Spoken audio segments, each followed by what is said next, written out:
Hello friends, welcome to my YouTube channel. तो आज हम लोग इस वीडियो में देखेंगे क्लास 10 का साइंस। क्लास 10 साइंस कक्षा 10 विज्ञान है। ठीक है, तो ये सारा ऑब्जेक्टिव रहेगा। तो चलिए हम लोग ऑब्जेक्टिव को देखते हैं। सेक्शन ए, पहला क्वेश्चन देखते हैं। निम्नलिखित में कौन सी अभिक्रिया उष्मा शोषी अभिक्रिया है? पहला है कोयले का जलना, दूसरा है वनस्पति पदार्थों का खाद में अपघटन, तीसरा है श्वसन की प्रक्रिया और चौथा है कैल्शियम कार्बोनेट अपघटन करने करके त्वरित चूना और कार्बन डाइऑक्साइड बनना। तो उष्मा शोषी अभिक्रिया कौन सा है? तो वही पूछा है। तो क्या होगा इसका? ऑप्शन नंबर डी हो जाएगा सही आंसर। कैल्शियम कार्बोनेट और अपघटन की करके त्वरित चूना और कार्बन डाइऑक्साइड का बनना। ऑप्शन नंबर डी हो जाएगा सही आंसर। नेक्स्ट में आते हैं दूसरा में। तो दूसरा में आपका है नमी वाली दिन हाइड्रोजन क्लोराइड गैस तैयार करने के दौरान गैस को आमतौर पर कैल्शियम क्लोराइड युक्त गॉड ट्यूब से गुजारा जाता है। गॉड ट्यूब में लिए गए कैल्शियम क्लोराइड की भूमिका है। तो ए नंबर में है उत्सर्जित गैस को अवशोषित करना, बी गैस को नम करना, सी गैस से नमी को अवशोषित करना और डी उत्सर्जित गैस से क्लोरीन आयनों को अवशोषित करना। तो ये हो जाएगा गैस से नमी को अवशोषित करना। ऑप्शन नंबर सी सही इसका आंसर हो जाएगा। नेक्स्ट में आते हैं। नेक्स्ट में आपका है निम्नलिखित में से कौन सा समजातीय श्रेणी में नहीं देखा जाता है? तो ए रासायनिक गुणों में परिवर्तन, बी CH2 और 14U आणविक द्रव्यमान में अंतर, सी भौतिक गुणों में क्रमिकता और डी समान कार्यात्मक समूह। तो इसका आपका सही आंसर हो जाएगा ऑप्शन नंबर ए रासायनिक गुणों में परिवर्तन। ऑप्शन नंबर ए ठीक है। नेक्स्ट 4 नंबर में निम्नलिखित में से कौन सी द्विविस्थापन अभिक्रिया है? तो द्विविस्थापन अभिक्रिया कौन सा है? तो एक दो तीन तीनों चारों समीकरण में देखते हैं। तो द्विविस्थापन अभिक्रिया, तो ये आपका द्विविस्थापन अभिक्रिया हो गया ऑप्शन नंबर दूसरा।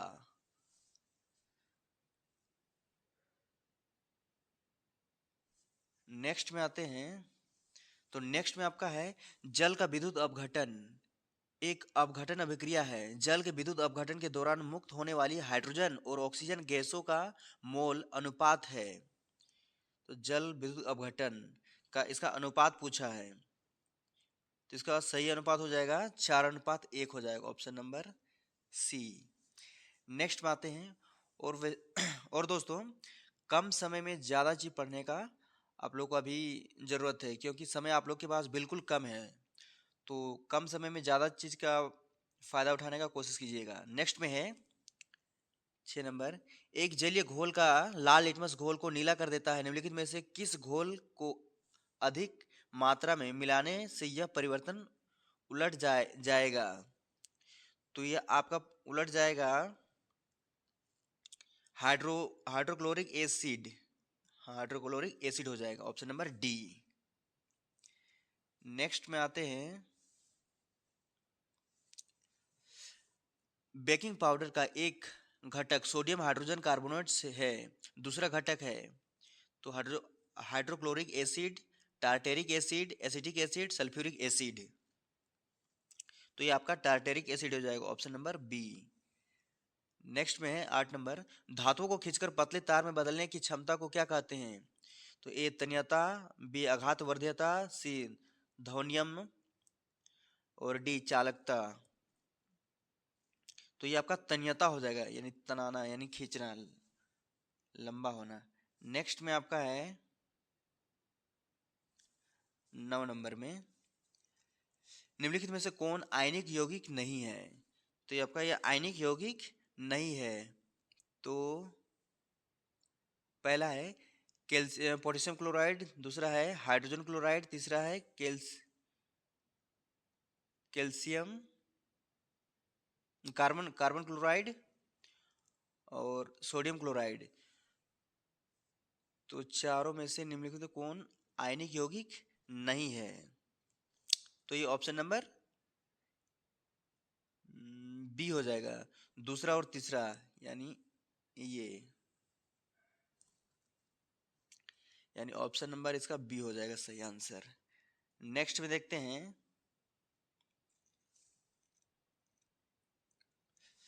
निम्नलिखित में से किस यौगिक में OH कार्यात्मक समूह है? तो इसमें से ब्यूटेनॉन, ब्यूटेनॉल, ब्यूटेनोइक अम्ल, ब्यूटेनल, तो ये ब्यूटेनॉल होगा, ऑप्शन नंबर बी। नेक्स्ट बात है यौगिक CH3 CH2 CHO का नाम है। देखिए इसमें डायरेक्ट नाम ही पूछ दिया है, तो इसका नाम हो जाएगा प्रोपेनल, ऑप्शन नंबर ए। थोड़ा सा क्वेश्चन को घुमाया है दोस्तों, तो आप लोग लगातार यदि तैयारी में लगे हुए हैं तो आप लोग को दिक्कत नहीं होना चाहिए, लेकिन फिर भी थोड़ा सा है, टफ है। अब आते हैं 12 नंबर में, आहार नली के किस भाग में भोजन का अंतिम पाचन होता है? तो आमाशय, मुख्य गुहा, बड़ी आंत, छोटी आंत, तो ये आपका ऑप्शन नंबर डी हो जाएगा, छोटी आंत में। 13 नंबर, श्वसन के दौरान गैसों का आदान प्रदान यहाँ होता है? ए श्वास नली और स्वर यंत्र में, बी फेफड़ों और एल एल्वियो एल्वियोली, सी एल्वियो एल्वियोली और गले, डी गले और स्वर यंत्र में, तो ये आपका फेफड़ों के अल्वेलियो में होता है, ऑप्शन नंबर बी हो जाएगा सही आंसर। नेक्स्ट में आते हैं,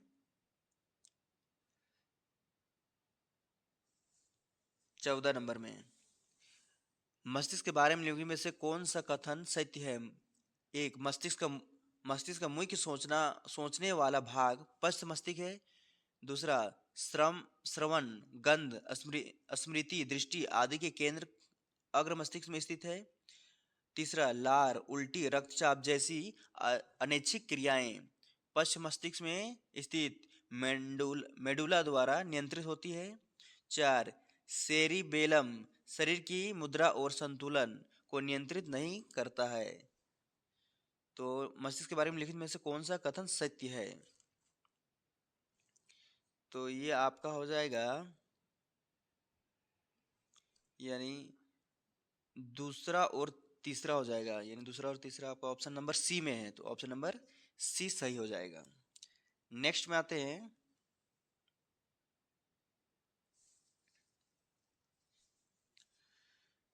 15 में, बेमेल जोड़ी का चयन करें। एड्रे एडेनाइल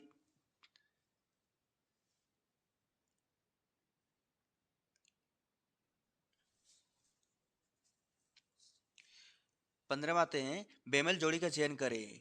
ए में है एडेनालाइन पिट्यूटरी ग्रंथि, बी टेस्ट्रो टेस्टोस्टेरोन वृषण, सी एस्ट्रोजन अंडाशय, डी थायरोक्सिन थायराइड ग्रंथि, तो ये एड्रेनालाइन पिट्यूटरी ग्रंथि है जो बेमेल जोड़ी का चयन में है, ये ऑप्शन नंबर ए। 16 में आते हैं, एक फूल में नर और मादा युग्मक अंकुरन कोशिकाएं उत्पन्न करने वाला भाग है। ए पुंकेसर और परागकोश, बी तंतु और वर्तिकाग्र, सी परागकोश और अंडाशय, डी पुंकेसर और वर्तिका, तो ये परागकोश और अंडाशय हो जाएगा, ऑप्शन नंबर सी इसका सही आंसर। नेक्स्ट में आते हैं, 17 में, अमीबा, अस्पायरोगायरा और ईस्ट में प्रजनन की एक सामान्य विशेषता यह है कि ए वे अलैंगिक रूप में प्रजनन करते हैं, बी वे सभी एक कोशिकीय है, सी वे केवल लैंगिक रूप से प्रजनन करते हैं, और डी वे सभी बहुकोशिकीय हैं। तो ये जो है ना अलैंगिक रूप से प्रजनन करते हैं, ऑप्शन नंबर ए हो जाएगा। 18 में आते हैं, नीचे दी गई सूचना में से उस लक्षण का चयन करें जिसे अर्जित किया जा सकता है लेकिन विरासत में नहीं मिलता। ए आंखों का रंग, बी त्वचा का रंग, सी शरीर का आकार, और डी बालों की प्रकृति। तो ये हो जाएगा शरीर का आकार, option number C is right answer. Next,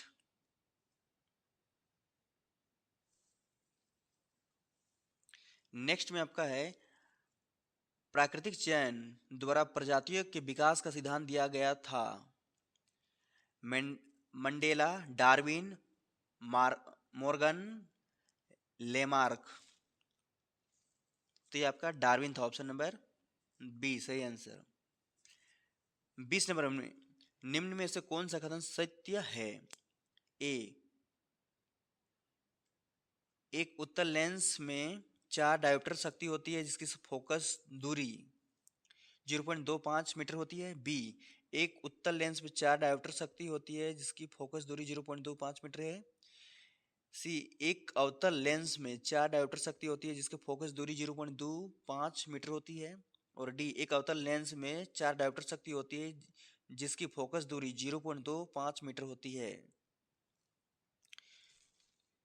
तो ये आपका हो जाएगा, एक उत्तल लेंस में 4 डायोप्टर शक्ति होती है जिसकी फोकस दूरी 0.25 मीटर होती है। Option number A is right answer.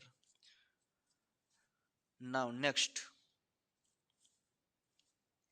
एक किस निम्नलिखित में से किसमें अनंत पर रखी गई वस्तु का प्रतिबिंब अत्यधिक छोटा और बिंदु आकार का होगा? तो ये आपका हो जाएगा अवतल दर्पण, उत्तल दर्पण, अवतल लेंस और उत्तल lens. Option number D is right answer. Next में 22 में आते हैं। एक व्यक्ति 2 मीटर से अधिक दूरी पर रखी वस्तु को स्पष्ट रूप से देख सकता है। इस दोष को निम्न क्षमता के लेंस का उपयोग करके ठीक किया जा सकता है। तो ये -0.5 डायोप्टर, ऑप्शन नंबर बी हो जाएगा। नेक्स्ट में आते हैं 23 नंबर में, प्रकाश के निम्नलिखित में से कौन सी घटना इंद्रधनुष के निर्माण में शामिल है? ए, परावर्तन, अपवर्तन और विक्षेपन। बी, अपवर्तन, विक्षेपन और पूर्ण आंतरिक परावर्तन। सी, प्रवर्तन, विक्षेपन और आंतरिक परावर्तन। डी, विक्षेपन, प्रकीर्णन और पूर्ण आंतरिक परावर्तन। तो अपवर्तन, विक्षेपन और आंतरिक परावर्तन, option number C is right answer. 1/5 ohm वाले 5 प्रतिरोधकों का उपयोग करके कौन सा न्यूनतम प्रतिरोध बनाया जा सकता है? तो ये बनाया जा सकता है आपका 1/10 ओम, ऑप्शन नंबर सी। नेक्स्ट में 25 नंबर, प्रतिरोधकता नहीं बदलती यदि ए, पदार्थ बदल दिया जाए। बी, तापमान बदल दिया जाए। सी, प्रतिरोधक का आकार बदल दिया जाए। डी, पदार्थ और तापमान दोनों बदल दिए जाएं। तो ये आपका हो जाएगा प्रतिरोधक का आकार बदल दिया जाए, ऑप्शन नंबर सी।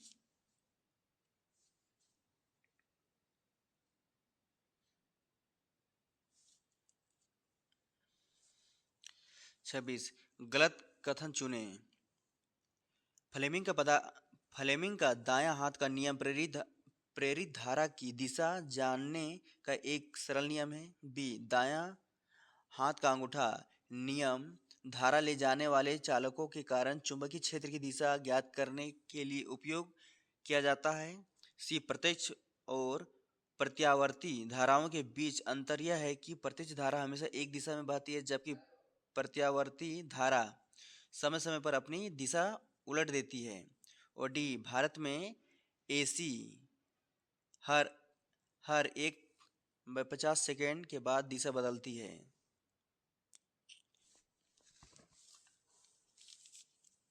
तो ये आपका हो जाएगा ऑप्शन नंबर डी, जो कि गलत कथन है। ऑप्शन नंबर ए डी हो जाएगा। 27 में आते हैं, घरेलू उपकरणों को शॉर्ट सर्किट या ओवरलोडिंग से बचाने के लिए इस्तेमाल किए जाने वाली सबसे महत्वपूर्ण सुरक्षा विधि है? अर्थिंग, फ्यूज का उपयोग, स्टेबलाइजर, इलेक्ट्रिक मीटर। तो ये फ्यूज का उपयोग, ऑप्शन नंबर बी।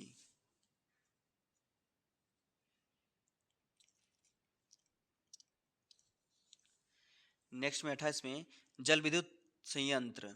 ए, संग्रहित जल की स्थितिज ऊर्जा को विद्युत ऊर्जा में परिवर्तित किया जाता है। बी, संग्रहित जल की गतिज ऊर्जा को स्थितिज ऊर्जा में परिवर्तित किया जाता है। सी, जल से विद्युत निकाली जाती है। डी, विद्युत उत्पन्न करने के लिए जल को भाप में परिवर्तित किया जाता है। तो ये संग्रहित जल की स्थितिज ऊर्जा को विद्युत ऊर्जा में परिवर्तित किया जाता है। Option number A is right answer. Next 29, वे जीव जो विकिरण ऊर्जा का उपयोग करके अकार्बनिक यौगिक से कार्बोहाइड्रेट का संश्लेषण करते हैं उन्हें कहा जाता है। अपघटक, उत्पादक, शाकाहारी, मांसाहारी। तो ये आपका कहा जाता है उत्पादक। ऑप्शन नंबर बी सही आंसर है। नेक्स्ट में आते हैं